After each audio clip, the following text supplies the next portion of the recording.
Welcome back. So let's continue our conversation on the economy, particularly as the administration steadily in the last couple of months posts progress on the indicators, the key indicators of the economy. Increased GDP, the rebasing of the GDP, of course, came looking good, and the inflation declining for the fifth consecutive time, and of course an increase in our foreign reserves. But what does this mean for you and for your pocket, for your purchasing power? Let's get in-depth understanding of Tinubunomics, if you like it. Welcome once again to this segment, as we also welcome economist and CEO Economic Associates, Dr. Teriba, who joins us right here in our Lagos studios. Dr. Teriba, thank you so much. Thank you very much for coming on the program. Thank you, Kelly. Good morning. Yes. And so analysts had waited, for the NPC's decision this time around, particularly because prior to this time, what had happened was what many would term a hawkish approach to interest rate because of the challenge of inflation. But perhaps this is a continuation of our conversation from yesterday when, our guests, picked holes on the MPC's decision, saying that if the MPC indeed agreed with, the NBS's report on inflation, then it should have reduced interest rate further beyond the 50 basis points that we have seen. What are your thoughts on this? Do you agree that there is a disconnect? Well, debates are bound to happen. I would not use the word disconnect. There's no disconnect. You first have to understand that, yes, the MPC reduced the monetary policy rate by 50 basis points. But that's not the full story. They also adjusted the corridor around the MPR from plus 500 to plus 200, and then then from minus 100 to minus 250. So plus 500 to plus 250 basis points, then minus 100 to minus 250 basis points. That reduction from plus 500 to 250, you should add to the 50 basis points in the MPR itself.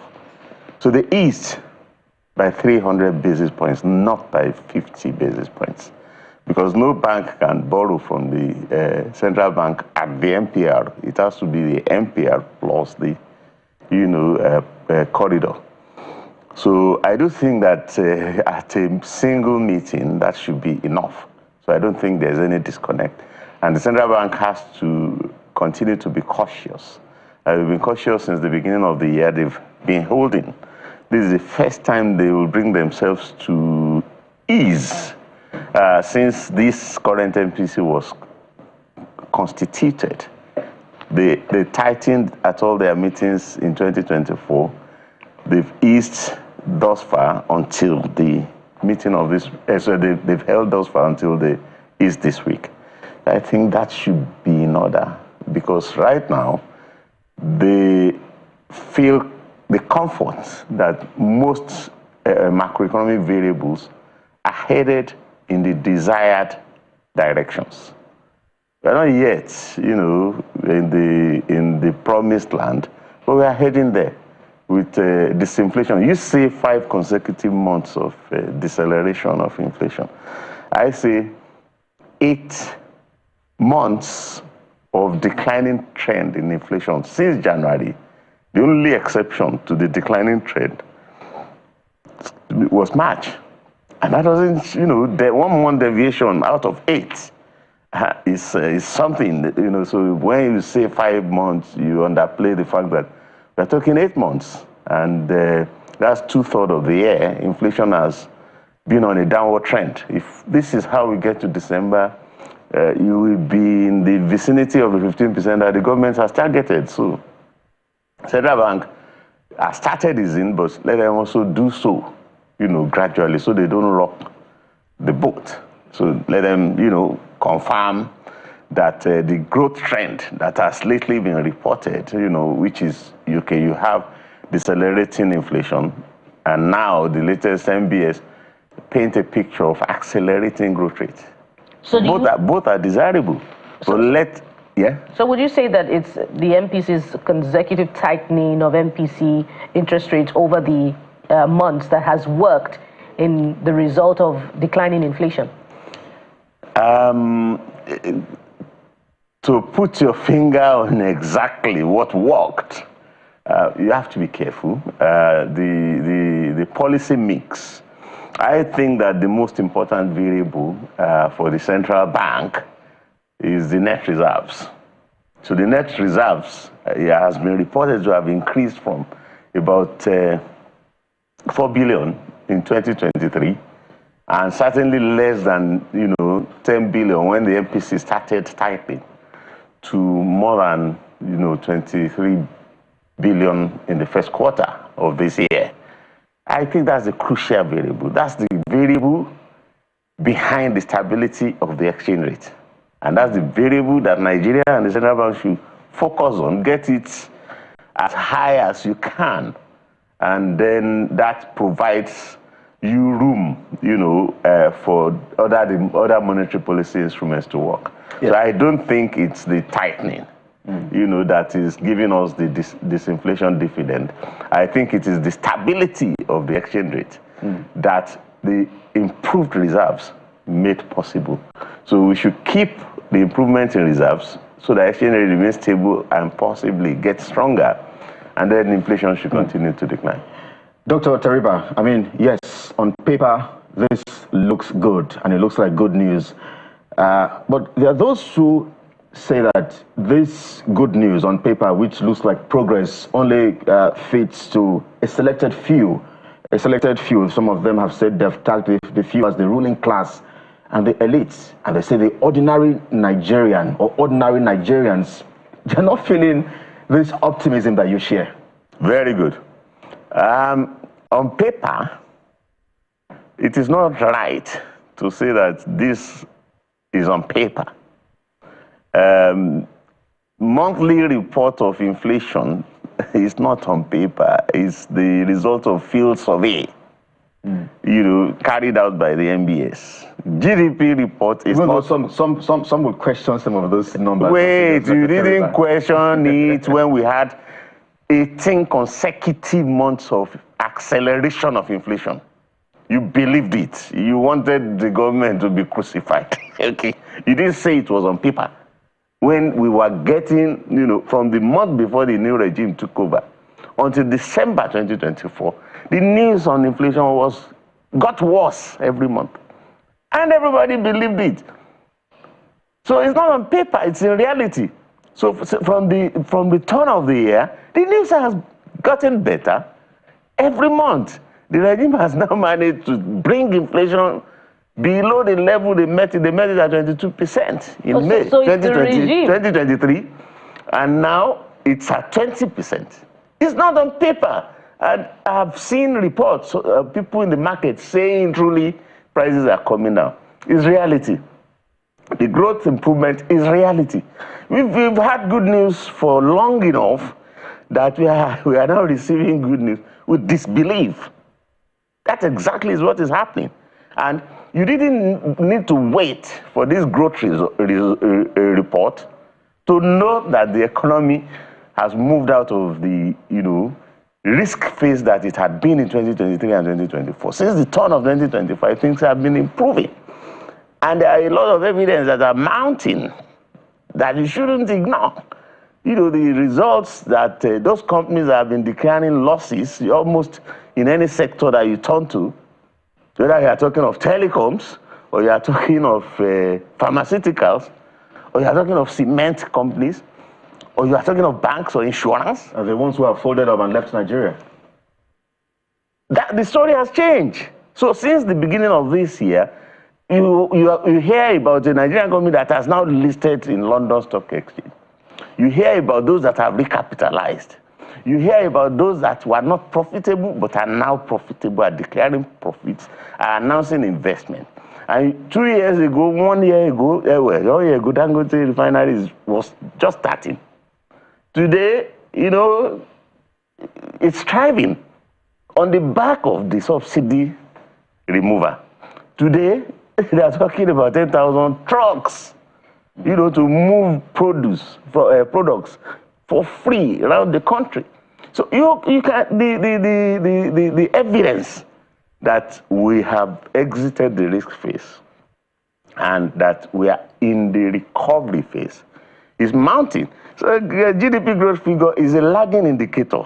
You know, the leading indicators of these corporate examples that I'm giving you had been with us since the beginning of the year. And if this is how we get to the end of the year, if this is how we get to next year, then you will have replaced the 2 harsh years.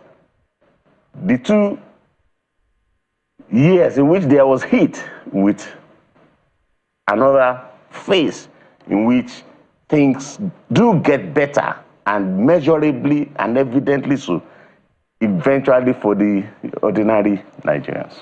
So I was going to follow up, sir. So you agree that it is indeed the policies of the administration that have brought down inflation, but the question mark is placed on the data provided by the MBS, particularly with regards to the introduction of some sectors into the calculation of the GDP, which has seen particularly a reduction in inflation figures from what it was before, 30% to 20-something%, I think sometime a few months down, yes, before where we have now found ourselves in 21%. But what are your thoughts on the question mark on the credibility of the data that is being put out by the NBS? Okay, you have asked 2 questions, you know, and I want to take them one after the other. I did not say that the disinflation is not the outcome of policy intervention. I said that you were dealing not just with inflation, you were also dealing with highly volatile exchange rate. And that the bigger problem for Nigeria in 2023-2024 was the volatile exchange rate, which you will get in the face of inadequate reserves. And there is nothing you can do to your monetary policy instruments, whether the MPR or the CRR, that's going to make any difference either to the exchange rate or to inflation if you don't stabilize, if you don't get adequate reserves. Adequate reserves will stabilize the exchange rate, and that has not occurred, and disinflation is following. And the other one can demolish, you know, the if you like, the repressive MPR, the repressive CRR, 45% CRR is killing the banks. Okay, you're asking banks to recapitalize on the one hand, then you seize 45% of their deposits at 0 interest rate on the other. It was unnecessary. It was all about boosting reserves. If you boosted reserves and exchange rate was stable, you would not have needed to tighten. But now they've boosted the reserves, exchange rate is stable, inflation is coming down, they've started easing, and let them convince themselves they are doing it at a gradual pace. Eventually they will demolish that MPR. MPR at 27% is high. You can't be looking for single-digit inflation and then set the rate at which banks can borrow from the central bank. So they will get there. But the point is, focus more on reserves and stable exchange rate.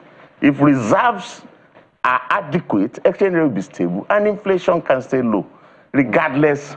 That's how, you know, it's done. Right. In the other. Then your second question, I would want to encourage you, you don't have responsibility for measuring either the consumer price index or the inflation. The MBS, has that responsibility. And I believe the numbers that the Nigerian Bureau of Statistics puts out. I believe the numbers, they rebased the consumer price index because they have to do so every 5 years. And the last time they did so, before the last one, was 15 years ago. And it meant that the weighting in the consumer basket did not reflect reality. And now they have made it to reflect reality. Some people say, okay, they rebased. It's not because of rebasing that prices is coming down. Is it because of rebasing that exchange rate is now stable? For the preceding, 1.5 years, the exchange rate was very volatile. It became stable from the turn of this year, and you could see prices coming down. It has nothing to do with rebasing. The GDP growth has nothing to do with rebasing of the GDP.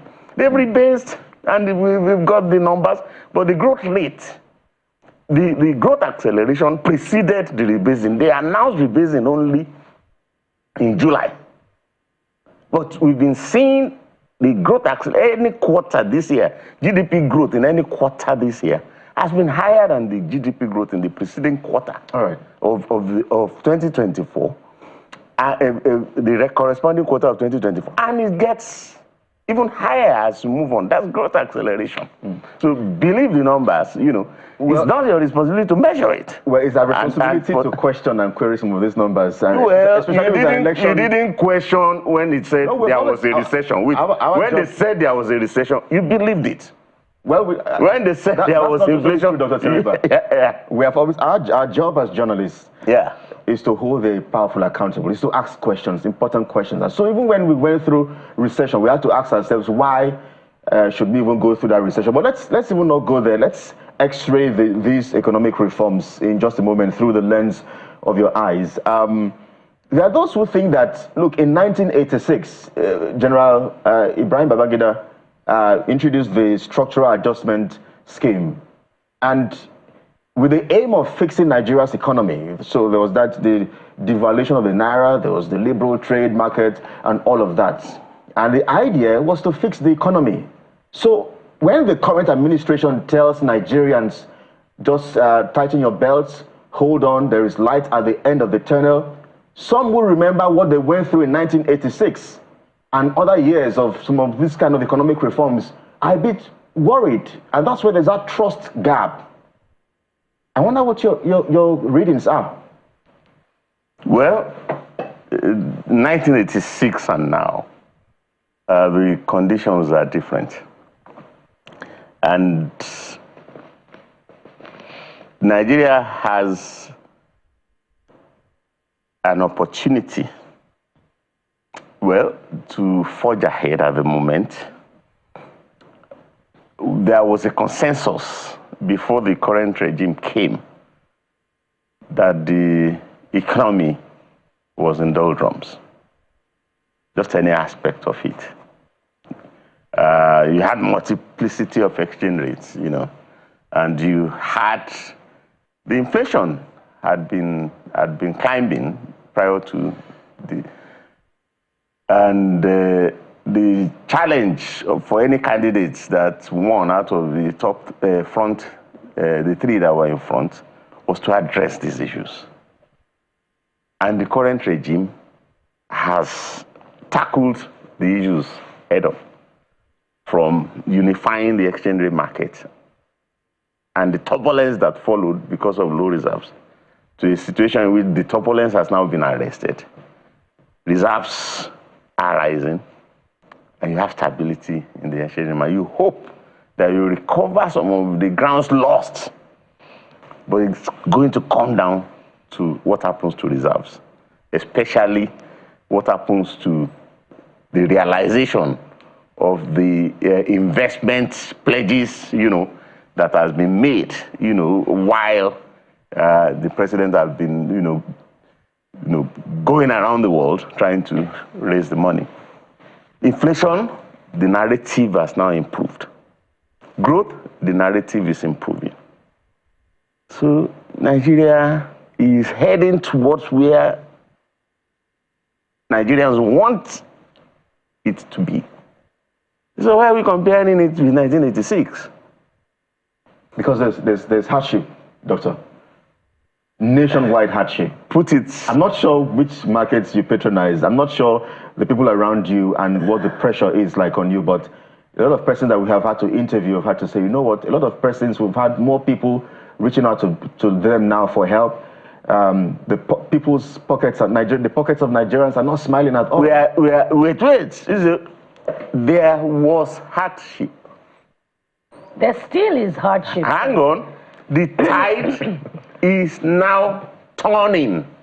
And this point is key. Just as we round off, Doctor, yes. As you round off on this point now, as an economist, make some sort of projections. When will this tide, you say it's turning, but for how long will Nigerians endure? Make a projection as an economist. The tide has turned. And, you know, there's something you say in economics, you know, that there are impact lags. Okay, before you begin to feel the full comfort of the disinflation, or the full comfort of the growth acceleration, or the full comfort of the exchange rate stability, there will be some lag. And it's got better every single month since the turn of 2025. It will continue to get better if the government holds their current stance, you know, to policy management. And I've given you evidence that if it's getting better for companies, they will employ, they will pay more. It's getting better for states. Before now, it was just Lagos that was the example of progress among states. So many states are rivaling Lagos now. You've got Enugu, you've got Akwa Ibom, Kaduna, Zamfara. You know, doing things that before we're hearing hundreds of buses, CNG buses, BRT. We're hearing 2,000, you know, taxi cars being bought in Enugu State, 5,000 in Lagos State. This will generate employment. This will impact lives. We are talking 5 terminals in Enugu. You know, we're talking a lot, you know, across, you know, Akwa Ibom, Imo. You look at the wage adjustment across all cadres in Imo. It betters the lives of some Nigerians. These arrangements are based on PPPs. So it's based on PPP, but the point is that whether you are looking at companies or you are looking at states, you could see that they are complementing the macro story of falling inflation, rising growth, and stable exchange rate. And they are beginning to invest, you know, in transportation, in terminals, in all sorts, that are likely to make the life of Nigerians better.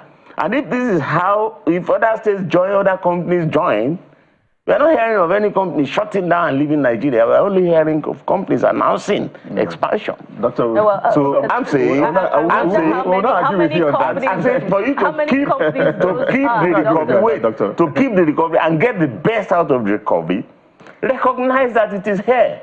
You were saying that there was no rain, but the rain is now, you know, is dropping. Okay, are we Dr. together? You know, so that's my own point. It's a bit easier for people to believe that. So you're not going to tell Nigerians wait for 1 year, 2 years. Isolated states that you're mentioning, Dr. Teriba, because some Nigerians, you've mentioned Lagos, you've mentioned Enugu. Some would argue that how far-reaching, you know, are those economic expansion activities that we're seeing I mentioned Kaduna as well. At the subnationals. Yes. So because there's increase in allocation to the states, but where are the gains, even the quick gains, you know, from these states to the people at the grassroots? The president has in fact himself said to the governors, wet the grass the more. And one state has you know, raised minimum wage 204,000 across all cadres. That's 1 in 36 states. One. Well, others, it's a challenge to others, particularly a challenge even to the federal government. We are around Revenue Mobilization Committee is talking about increasing the pay of the highest. They should go and learn from that IMO innovation. He didn't single out the top. He did it across all cadre, whether it's health workers or teachers. civil servants. That's how we should do it. You know, you can't be talking about the pay of president and ministers. You're not talking about pay of doctors or university lecturers or police or soldiers and so on. You should follow that Imo example, and other states should follow that example. That's the point I'm saying, that these positive examples could spread if we recognize, you know, that we got something from some of the states that other states should emulate, so that we spread the base, you know, of the recovery. Well, we might also add that the administration has said President Tinubu's foreign trips around the world, you know, marketing Nigeria has resulted in $50 billion worth of promised investment. Pledges. Yes, pledges. Thank you, sir. That's but right. We're yet to see those pledges translated and into that's investment. One of the areas, ground. one of the conversations that could help us gain more from this new tide of recovery, to encourage the government to work more on actualizing those foreign equity inflow rather than borrowing more. I know in 2024 you had projected that $50 billion is what we need for our FDI. But we must go now and have a conversation with you as always. Well, thank you very much. Thank you so much, Dr. Ayo. Dr. Ayo Teriba is the CEO, Economic Associate, and he's also an economist. Thank you so much for coming on the program. Thank you. Yes, we'll take a break now. When we return, we'll also reflect on issues just as important, the state of the nation. Stay with us, we'll be right back.